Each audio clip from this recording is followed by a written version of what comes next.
en fait, ça sera le règne du fric roi au service d'une oligarchie, et ça sera marche ou crève, comme au temps de l'esclavage aux temps antiques. Simplement, il y aura Internet en plus, uniquement pour les plus riches. Et vraiment, je demande aux personnes qui nous écoutent de bien comprendre ce qui nous pend au nez avec le marché transatlantique et la régionalisation, c'est une baisse drastique du niveau de vie, remboursement de médicaments, des lunettes. Si vous avez un cancer, si vous avez le diabète, eh bien, ça coûte de l'argent. C'est pas intéressant pour le multinational. Vous savez, les Grecs commencent même, et ils connaissent le sujet.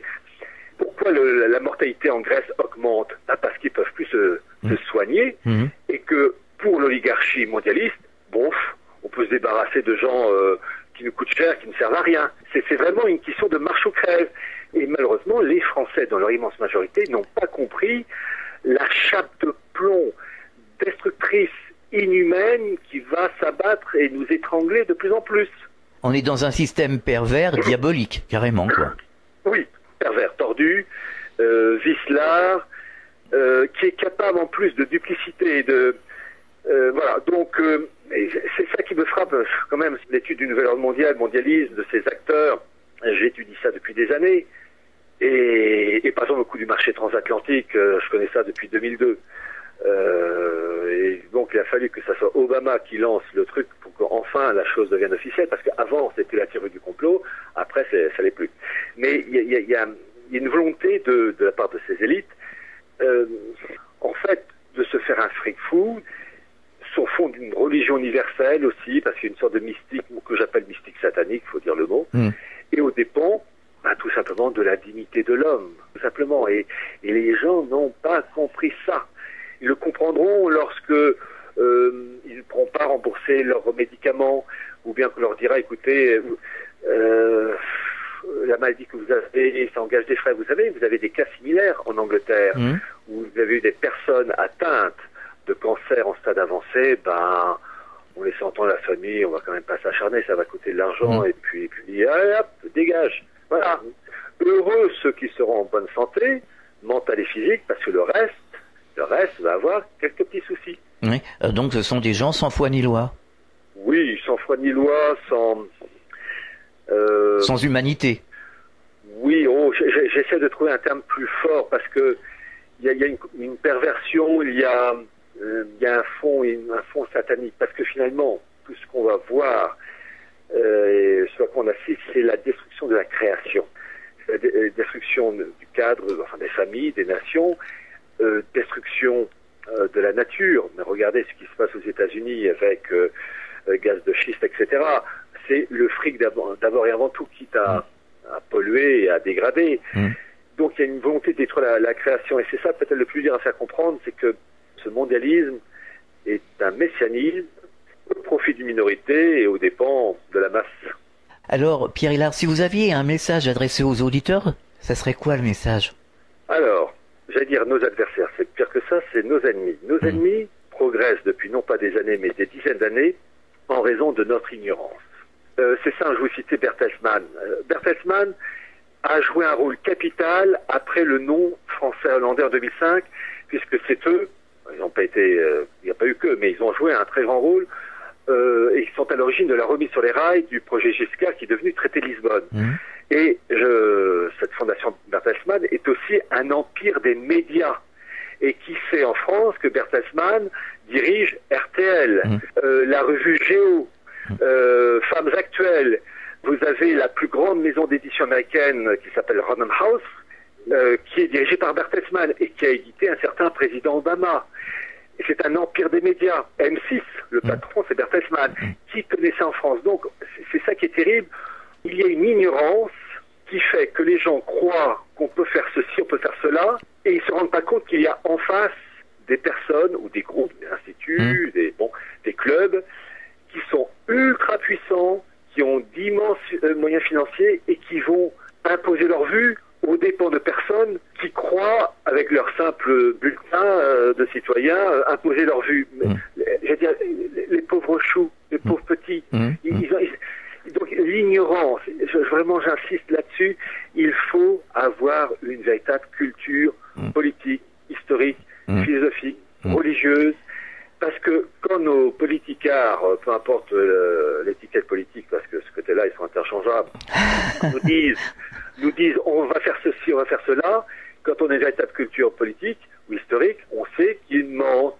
Ils mentent parce qu'ils n'ont plus le pouvoir. Le pouvoir est à Bruxelles, il est à Francfort, il est même au tribunal de Karlsruhe, puisque c'est les juges de Karlsruhe qui déterminent si tel document peut être avalisé par l'Allemagne, document européen, et donc c'est l'Allemagne qui donne le ton.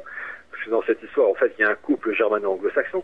Enfin bref, tout ça pour dire qu'il y a une ignorance crasse qui fait que les gens se font rouler dans la farine. Les pauvres malheureux qui ont voté en 2012 pour François Hollande, pour le changement, mais c'est à pleurer de naïveté. Ils se sont fait rouler dans la farine et ils n'ont toujours pas compris pourquoi. Parce que ce sont des ignorants. On les a maintenus dans l'ignorance avec des programmes télé complètement débiles depuis, voilà. Et ça ne s'arrange pas d'ailleurs. Au niveau de la télévision, on peut pas dire. Enfin, moi, je regarde pas la télé, parce que c'est impossible. Oui. Mais de plus en plus, je m'aperçois que les gens me disent non, j'ai plus la télé, j'écoute plus la radio. C'est incroyable. Oui. Alors, il y a une chose aussi qui joue terriblement en faveur du système et de ces élites oligarques, c'est la nature humaine n'est pas curieuse. La nature humaine, en règle générale, est conventionnelle. Et donc, ce manque de curiosité fait que on va pas chercher.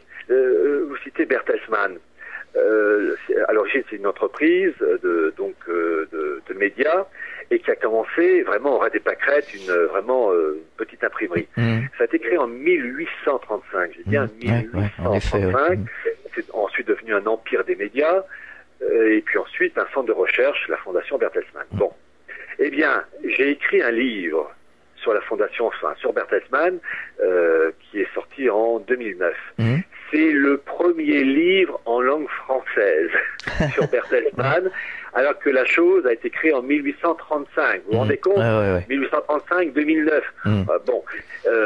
J'ai écrit un petit bouquin où en gros, j'explique l'empire des médias, enfin RTL, etc., la revue Géo, tout ça c'est Bertelsmann, l'empire des médias, et le centre de recherche politique de Bertelsmann qui s'active dans 3 domaines clés: la construction européenne, le partenariat transatlantique, et je vous dis, c'est eux qui ont joué un très grand rôle pour la mise en place d'un marché transatlantique, et le troisième domaine, Bertelsmann s'active dans tout ce qui a trait aux pays du Proche-Orient, et en fait il y a une subdivision, pays musulmans d'un côté et Israël de l'autre. Il faut connaître cette politique parce que c'est eux qui nourrissent avec leurs travaux, leurs rapports, les dirigeants politiques, peu importe l'étiquette.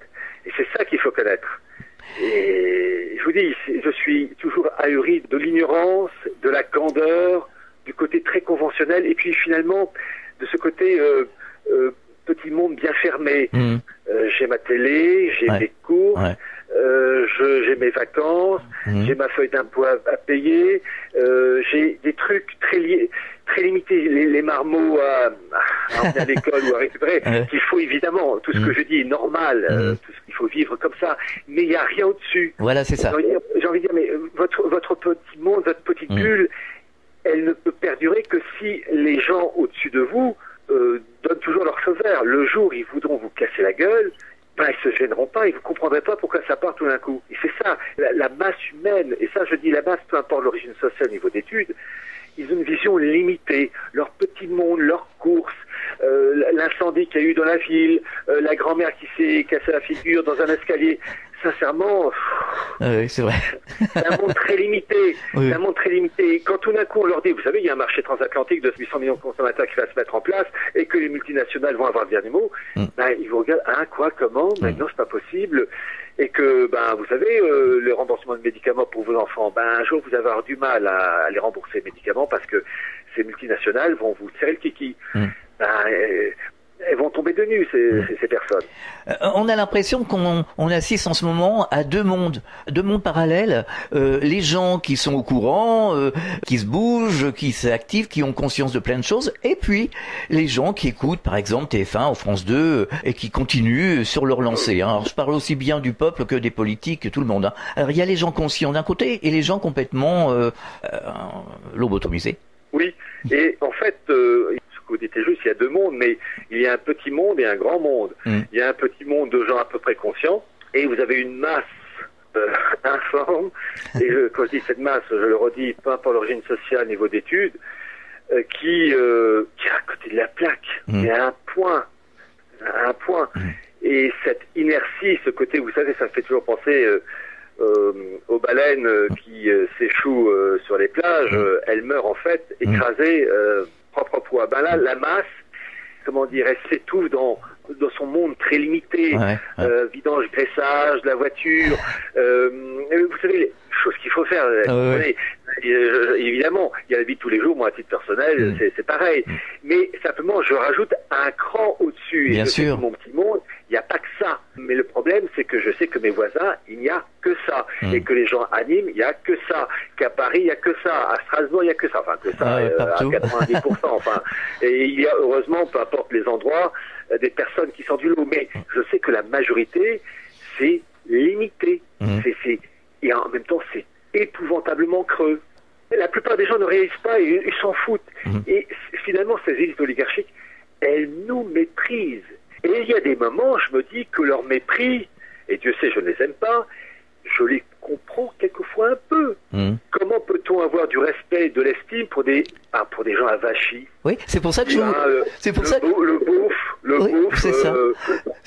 ça que je faisais référence tout à l'heure au pervers narcissique. Si vous avez un pervers narcissique devant vous, si vous le cédez, si vous êtes toujours en train de le caresser dans le sens du poil, il va vous cracher la figure. Maintenant, si vous le tenez en respect, eh ben, il va se tenir tranquille. Oui, c'est ça. Et c'est ça qui est terrible, ce côté amorphe. Et c'est triste à dire, mais pour que, ça je l'ai souvent dit, on m'a dit quelquefois dans des conférences, mais selon vous, quel est l'élément qui va finalement réveiller les gens? Et là, dans cette affaire, je vais pas vous sortir le document Tartampion, la référence de tel bouquin. Non. L'élément qui fera vraiment que les gens sortiront de leur torpeur, il tient en une expression très courte, c'est quand le frigo sera vide. Ah oui, tout à fait. Voilà. Quand le frigo sera vide, on ouvre quoi ce soir? Eh ben, Bobonne dira à son mari ou à son petit ami, il n'y a plus rien. Et si c'est en plein hiver, tiens, j'ai froid, on va mettre les radiateurs. Non, il n'y a plus, peu importe si c'est radiateur électrique, peu importe, on peut plus. C'est-à-dire que on bouffe quoi? Il n'y a plus rien. On a froid, ben t'as un gros pull, ben vaut mieux que tu le mettes parce que pour le reste, il n'y a rien. Il faut des choses primaires. Pour des êtres primaires, il faut des méthodes primaires. Estomac vide, eh ben, ça fait réfléchir et il faut vite se dépêcher parce qu'il y a, dans ce cas-là, il y a ce qu'on appelle l'instinct de survie. C'est une course de vitesse avec nos ennemis et il faut espérer que l'instinct de survie prenne le dessus pour récupérer le temps perdu. Mais il faut arriver à des situations, je vous dis, le frigo est vide. C'est ça. Vous avez pigé? Oui, c'est sûr. Moi, j'ai pigé depuis longtemps, ça c'est sûr. Il n'y a pas de problème. Il faut, en gros, pour résumer la situation, vous avez sur une table un lingot d'or et à côté un morceau de pain rassis. Eh bien, il faut que les gens, pour qu'ils comprennent, crèvent tellement de faim qu'ils se foutent du lingot d'or, mais se précipitent avec avidité sur le morceau de pain rassis. C'est ça, oui. Voilà. Il faut des trucs comme ça, de base. En fait, je veux dire, un comportement animal qui fait que l'instinct reprend ses droits, et j'appelle ça le bon sens. Oui, le bon sens, oui, exactement. Et le problème, c'est que tant que le frigo n'est pas vide, les gens ne sortiront pas de leur torpeur.